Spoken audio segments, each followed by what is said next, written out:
Então, bom dia a todos, feliz sábado, hoje finalizando com muita alegria, esses dias tão maravilhosos que passamos aqui, todas as madrugadas juntos. Hoje o tema final é o grande dia da sua vinda.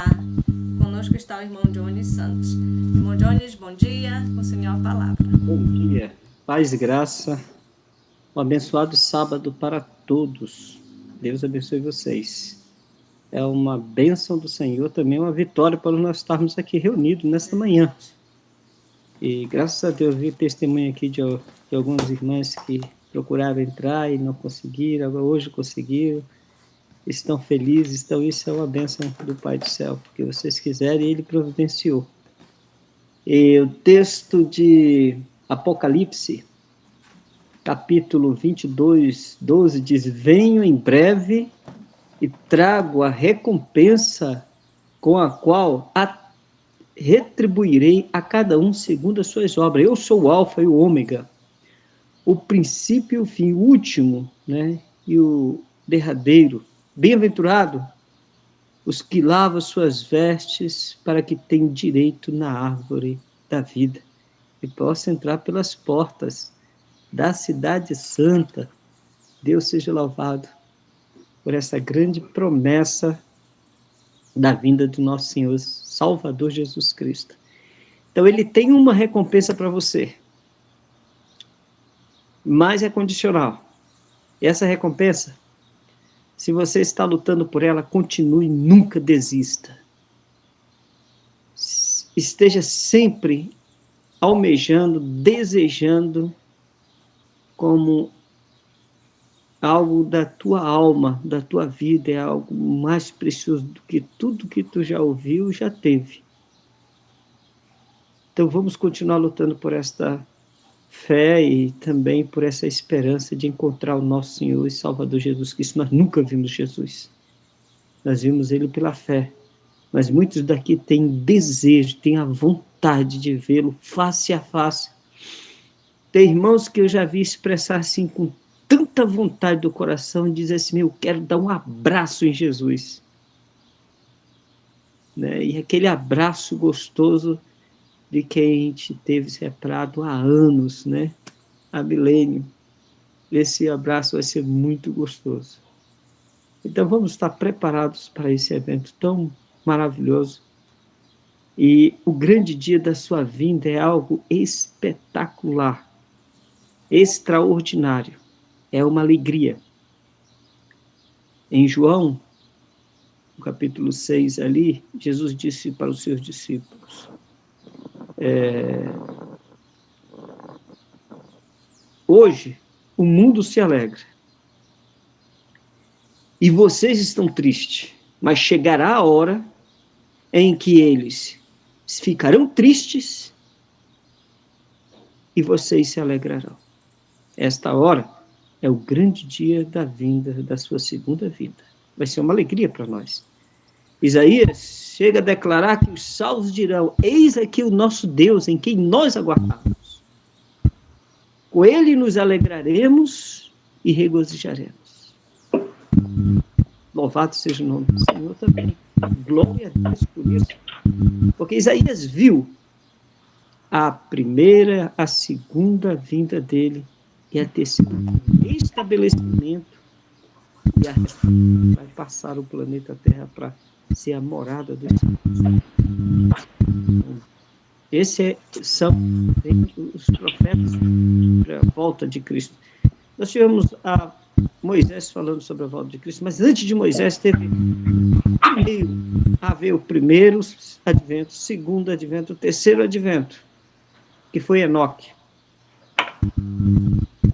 Por que Enoque teve essa graça de ver? Porque ele resolveu em seu coração ser amigo íntimo do Pai, do Filho e do Espírito Santo. Ele resolveu andar a vida inteira dele em oração secreta, em oração ali, em voz audível, falando com o Pai, num lugar isolado. Andando, ele orava oração secreta, comunicava a bênção do Pai. Então, esse homem Ele teve a graça e a oportunidade ao ponto de Deus não permitir ele ficar mais aqui. Agora, eu e você temos a oportunidade também de ter essa experiência, sim. E Marcos, capítulo 13, verso 28, diz então: então verão o Filho do Homem vindo nas nuvens do céu com poder e grande glória. Quando isso vai acontecer? Nós teremos a oportunidade de vê-lo face a face com os nossos próprios olhos? Sim, eu preciso estar revestido do poder do Espírito Santo para ver Jesus. Sem o Espírito Santo, eu não tenho condição nenhuma de vê-lo Jesus. Sem o Espírito Santo, eu estarei na outra classe, dizendo aos montes, cai sobre nós e nos esconde da face daquele que vem nas nuvens do céu. Nós estaremos nessa classe. Com o poder do Espírito Santo, eu estarei naquela classe, dizendo, eis o nosso Deus em quem nós aguardávamos. Então, eu preciso do poder do Espírito Santo na minha vida.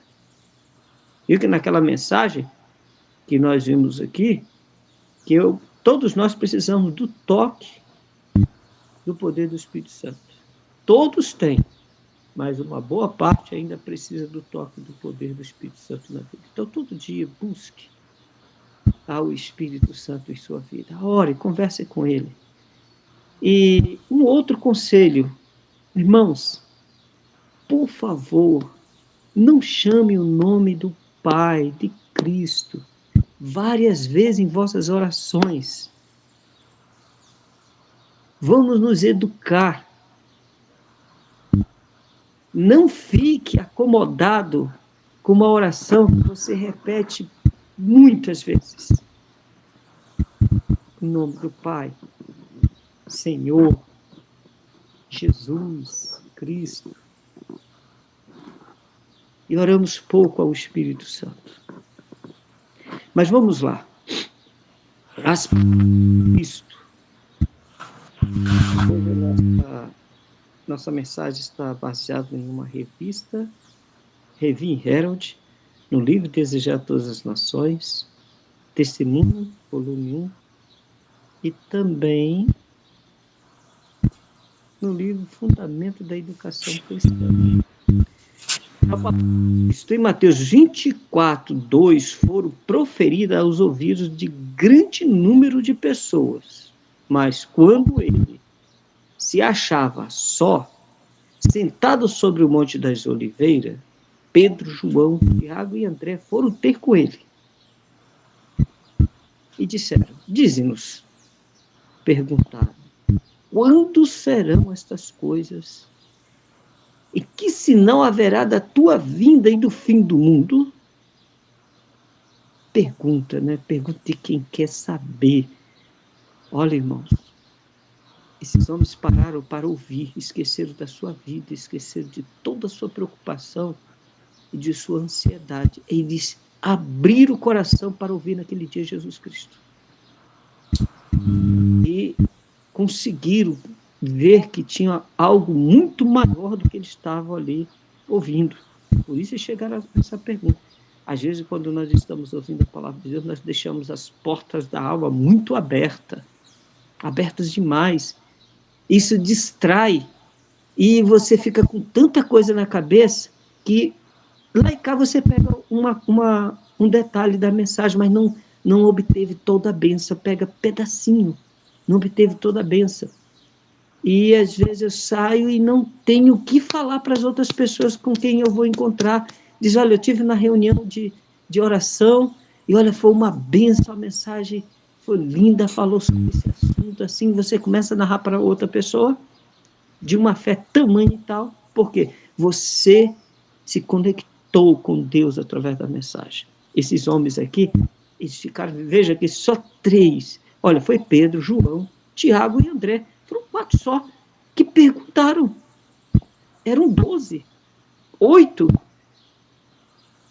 não procuraram. O registro da Bíblia diz que só 4. Esses 4 homens, ao ouvir a mensagem, eles estiveram atentos para o que estava. Vocês fizeram a grande pergunta para Cristo. Mas olha o que Cristo disse. Jesus não respondeu aos discípulos falando em separado da destruição de Jerusalém e do grande dia da sua vinda. Misturou a descrição dos dois acontecimentos, houvesse desenrolado perante os discípulos os eventos futuros segundo e não teriam podido suportar esse espetáculo.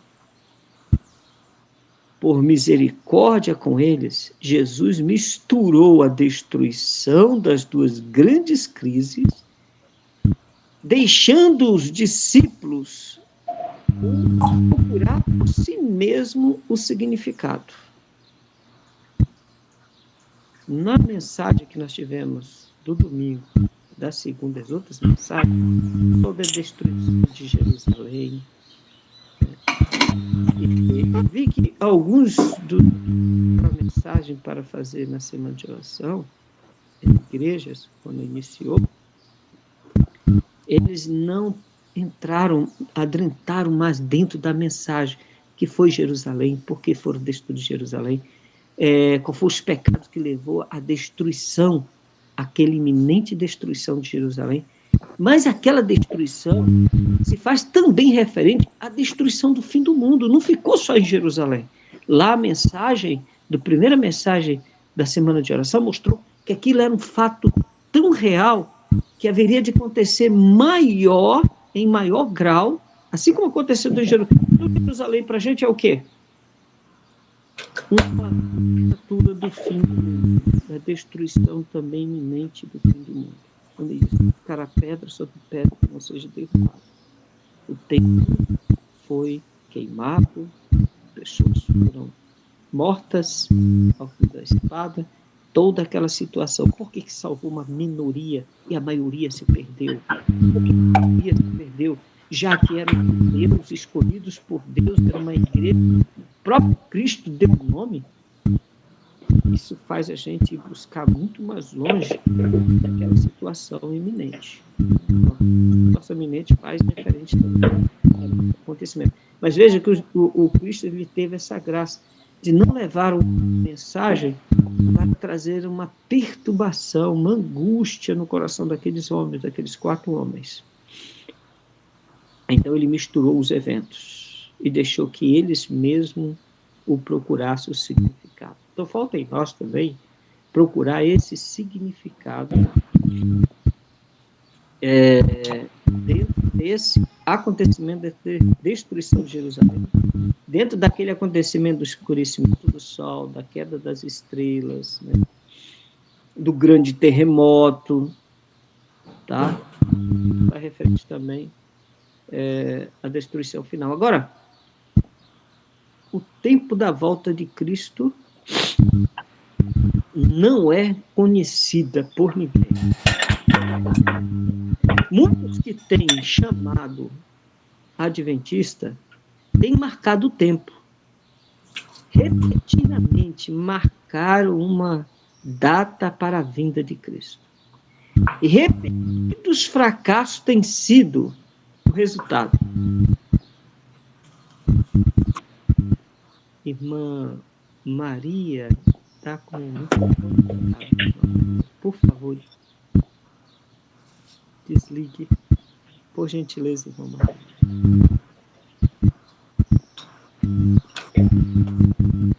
Muitos têm o chamado adventista, têm marcado o tempo. Repetidamente marcaram uma data para a vinda de Cristo. Repetidos fracassos têm sido o resultado. O tempo exato da vinda de nosso Senhor, diz a Bíblia, acha-se além do conhecimento dos mortais. Mesmo os anjos que ministravam aos que hão de ter o conhecimento hão de ter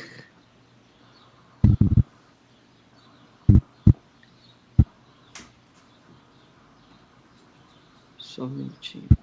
Mesmo os anjos que ministraram aos que hão de ser herdeiros da salvação, não sabiam o dia e a hora. Porém, daquele dia e hora ninguém sabe, nem os anjos do céu, mas unicamente meu Pai. Mateus 24, 36.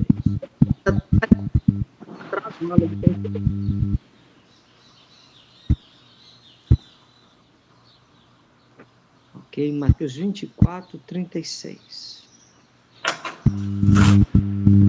O movimento adventista, hoje está se levantando a situação de 1843, 1842, 43. E ontem tive uma palestra de um pregador da Igreja Batista. Ele é professor, tem uma escola de teologia, e ele trouxe esse assunto para dentro da palestra dele lá, numa entrevista, e disse que o movimento adventista foi marcado com fracassos, e marcaram a volta de Cristo, não aconteceu. Então, eles hoje estão revivendo isso aí, a mensagem da segunda. Isso olha como Satanás. Mas só foi e nem foi Miller que marcou, né? Foi Snow, Samuel Snow, que marcou, dia 22 de outubro de 1844, à meia-noite, a volta de Cristo. Samuel errou. Depois de Samuel, depois daquele desapontamento, vários outros irmãos, depois da igreja ter estabelecido, receber o nome Adventista Sétimo Dia, vários outros irmãos depois remarcaram de novo a volta de Cristo. Outros remarcaram e ficaram remarcando, né, remarcando data, dia e horário. E aqui nos chama a atenção que não devemos falar sobre o assunto, o dia e a hora da volta de Cristo.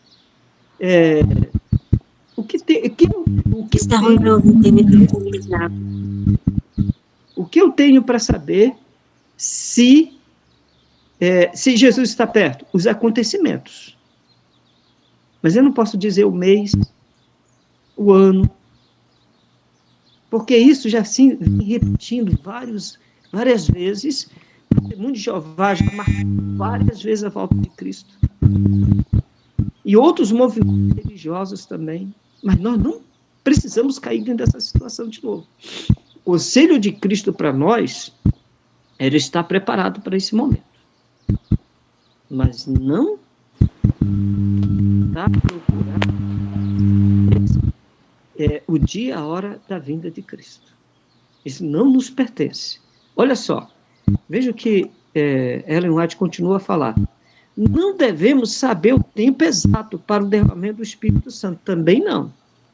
Ou para a vinda de Cristo. Olha, não sabemos exato momento, o dia, a hora da chuva serôdia que vai acontecer, nem para a vinda de Cristo. Por isso que Deus não nos deu este conhecimento. Por que Deus não nos deu esse conhecimento? Porque se o fizesse, não faríamos correto uso dele. Desse conhecimento resultaria um estado de coisas entre o nosso povo que retardaria consideravelmente a obra de Cristo, no sentido de preparar um povo que permanecesse em pé no grande dia da sua vinda. Não devemos viver ansiosos quanto ao tempo, o dia e a hora da vinda de Cristo. Vocês imaginam agora, vocês entenderam agora, por que Cristo não nos deu o dia e a hora da sua vinda? Porque isso retarda a sua obra. Isso consideravelmente, não assim, vai retardar 2, 3 dias só, então não vai fazer tanta diferença. Vai retardar alguns momentinhos, algumas horas. Não, consideravelmente vai retardar. Então, meus queridos irmãos, se vocês ouvirem, né, mesmo entre nós, pode acontecer isso. Aconteceu no movimento adventista, uma igreja já organizada, vários irmãos se levantaram, tem uma história aí, e vários irmãos se levantaram marcando. E depois daquele acontecimento, lá de 1844, o conselho de Ellen White é que ninguém mais marcasse o dia e a hora da vinda, que o povo deixasse de se preocupar com isso. A nossa maior preocupação, o nosso estudo, é sobre a preparação da minha alma. se eu estou preparado ou não para a volta de Cristo. Essa deve ser a minha maior preocupação. O dia e a hora da vinda de Cristo, esmiuçar isso, me debruçar sobre isso, perder muito tempo sobre isso, não vai me ajudar.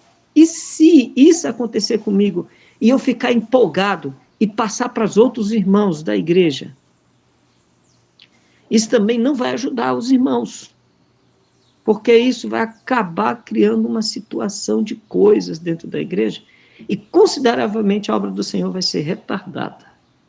E qual é o nosso trabalho? Apressar a volta de Cristo. Como eu apresso a volta de Cristo? Me preparando, pregando a mensagem do Evangelho, indo de porta em porta, orando com as pessoas, abrindo a Bíblia Sagrada, mostrando o amor de Deus, mostrando o que o pecado é excessivamente maligno, que Cristo é a salvação, que a lei de Deus não foi abolida, que o Santo Sábado ainda é o sinal entre Deus e o seu povo. Essa deve ser a nossa mensagem. Tá? Agora veja. Não sereis capazes de dizer que ele virá dentro de 1 ano, 2 ou 5 anos. Nem deveis protelar sua vinda, declarando que talvez não ocorrerá dentro de 10 ou 20 anos. Lutero disse a si mesmo que dentro de, acho, não sei se foi 30 ou 300 anos, não me lembro bem, mas ele disse, acho que foi de 300 anos, Cristo, o mundo não chegaria a essa data e Cristo viria. Tá? Outro diz, não, daqui o mundo não vai mais, já vi irmãos aqui da igreja também dizer, paz, o mundo não vai passar mais de 10 anos, não. Vai acabar antes. Não vai 10 anos. E o conselho nosso é que a gente não chegue a essa situação de dizer assim mesmo, olha, vem daqui a 5 anos, não vai passar de 10, não vai passar de 15, não, irmãos, isso não, tá? Diz mais aqui, ó,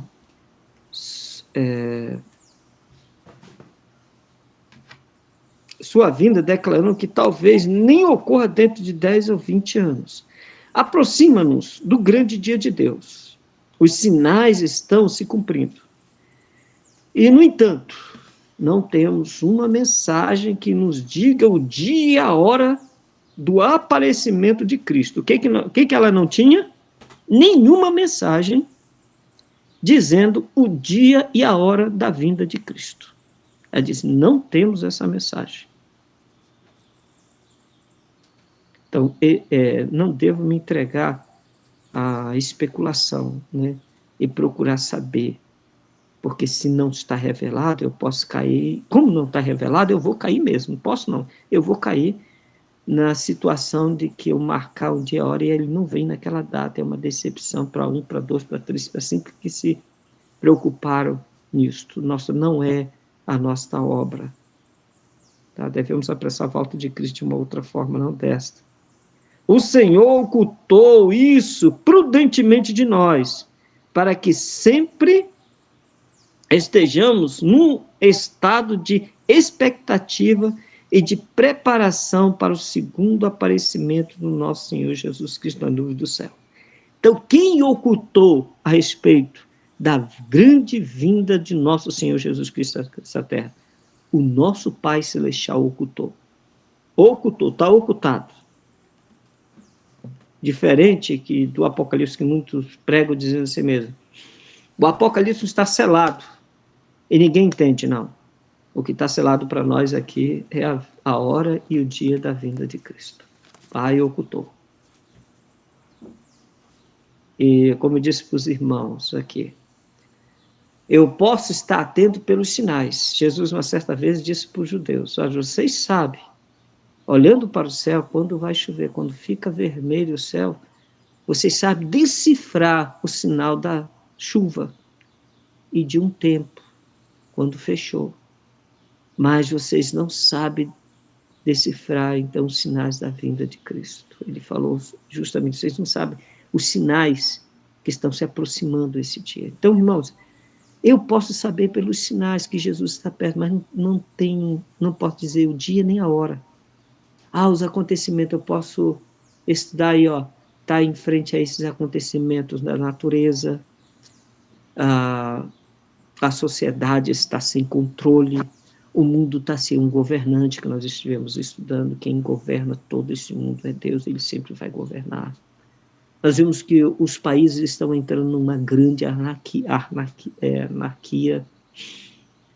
São sinais da desobediência dos filhos para com os pais, os homens ingratos, profanos.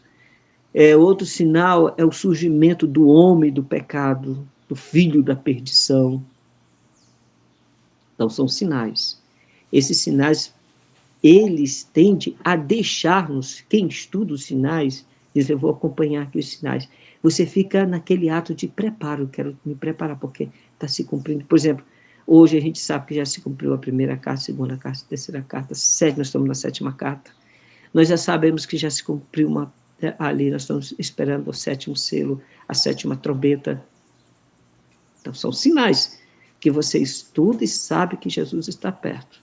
Tá? Mas eles nunca dizem o dia e a hora da vinda de Cristo. E diz mais aqui, o Senhor, então, nos ocultou a respeito deste assunto, a expectativa e de preparação para o segundo aparecimento do nosso Senhor e Salvador Jesus Cristo nas nuvens do céu. O tempo exato da segunda vinda do Filho do Homem é mistério de Deus. Está no Desejado das Nações, na página 633. 1633. Então, o tempo exato da segunda vinda do Filho do Homem é mistério de Deus. Então, ele não vai contar para você e para ninguém. Pode haver especulações, tem muitas, mas sempre teve e sempre haver especulações, porque o pessoal começa a entrar dentro da profecia e ver aquela curiosidade, né? E começa a pegar números, né? E decifrar através dos números. Mas diz assim mesmo, nossa mensagem não é de marcar tempo. A nossa mensagem não é isso. Olha só. Não pertencemos a esta classe de pessoas que definem o exato período do tempo que decorrerá antes da segunda vinda de Jesus com poder e grande glória. Então, não pertencemos a essa classe de pessoas que definem o exato período do tempo que declarará antes da segunda vinda de Cristo com poder e grande glória. Nós não pertencemos a essa classe. Quem está tentado a pertencer a essa classe, irmãos, por favor, saia de contato com essas pessoas, não lhe dê atenção, certo? É o mistério de Deus. Ele, essa pessoa que está tentando decifrar esse assunto, ore por ele, certo? Se ele está tão envolvido nisso, e está sendo algo assim que está tomando conta da vida dele, você não tem condições de tirá-lo de lá, ore por ele. Mas não dê ouvido. Se alguém se apresentar para você, te convidando para participar, diga para ele, certo? Olha, sinto muito, isso é um mistério de Deus, se é de Deus, ele não contou para ninguém, e tampouco vai contar para mim ou para você. Vamos orar, vamos estar preparados para a volta de Cristo. Essa não é a nossa obra. Tá? Agora veja só, alguns marcaram certo tempo, e quando esse tempo passou, seu espírito presunçoso não aceitou a repreensão. E eles têm marcado diversas outras datas. Numerosos malogros sucessivos caracterizaram-nos, porém, com falsos profetas. A Ellen White já fala do período dela ali, como muitos se levantaram depois de 1844, tentando então colocar o mês, o ano, o horário da vinda de Cristo. E o que é que ela disse? São caracterizados como falsos profetas. Esse não é o nosso trabalho. Deus não dá a nenhum homem uma mensagem de que decorrerá 5 anos, 10 ou 20 anos antes que termine a história deste mundo. Ele não quer dar um pretexto para os seres viventes, os seres humanos dessa terra, adiarem a preparação para o seu aparecimento. Não quer que alguém diga a mesma coisa que o servo infiel. Meu Senhor está demorando muito para voltar, pois isso conduz temerária negligência da oportunidade e privilégios concedidos para preparar-nos para aquele grande e glorioso dia da volta de nosso Salvador e Senhor Jesus Cristo. Então, Deus não determina, Deus não dá. Alguém pode pegar a Bíblia, pode pegar os algarismos, né? Tentar decifrar através da matemática, mas não aceite, não esteja, não dê ouvido, fuja, queridos irmãos, porque você vai estar aí numa situação bem difícil. Eu acho que não ficou dúvida para nós, hoje, nesta manhã, que a vinda de Cristo é um mistério de Deus. Que a minha preocupação é apressar a volta de Cristo, me preparando, estar com um vaso limpo, de boca para cima, para receber o azeite sagrado que desce pelos tubos, segundo Zacarias. A minha preocupação é ir pelos caminhos embalados e anunciando e chamando o povo para a festa da boda do Cordeiro. A minha preocupação é ir aceitar o chamado do Salvador, ir por todo o mundo e pregar o evangelho a toda criatura. E chegando a batizar aquelas pessoas em nome do Pai, do Filho e do Espírito Santo. Essa é a minha preocupação. Essa é a nossa obra. Orar, ajudar os órfãos e viúvas em suas necessidades, visitar os órfãos e também os encarcerados. Essa é a nossa preocupação.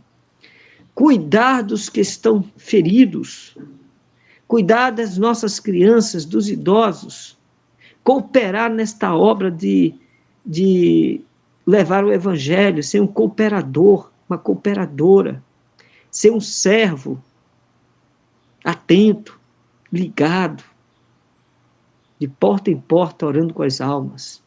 Essa é a nossa maior preocupação.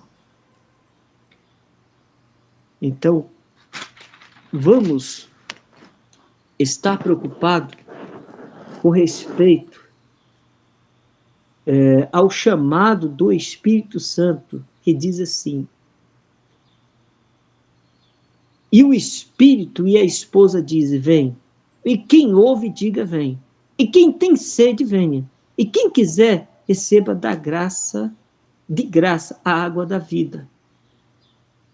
Tá? Então, queridos irmãos, essa deve ser a minha maior preocupação. Receber do Espírito Santo a água da vida. Que Deus te dê graça e misericórdia. Se você tiver de estudar alguma coisa a respeito de Cristo, estude para passar para as outras pessoas que Jesus Cristo está voltando. Estude para passar para as outras pessoas que o pecado vai ser, pecados e pecadores vão ser exterminados da face da terra. Passe para as outras pessoas o que vai falar de que as profecias que já se cumpriram. Fale de Daniel, fale de Apocalipse. Fale que vai acontecer uma ressurreição para aqueles que estão firmes na fé. Então, busque esses estudos para passar para as outras pessoas. Mas não entre, então, no dia e a hora da vinda de Cristo. É o mistério de Deus e que o Senhor seja louvado, porque Ele sabe o que faz. Ele é muito sábio para errar. Deus abençoe tua vida, meu irmão, minha irmã, e te dê graça, misericórdia e compaixão. Amém.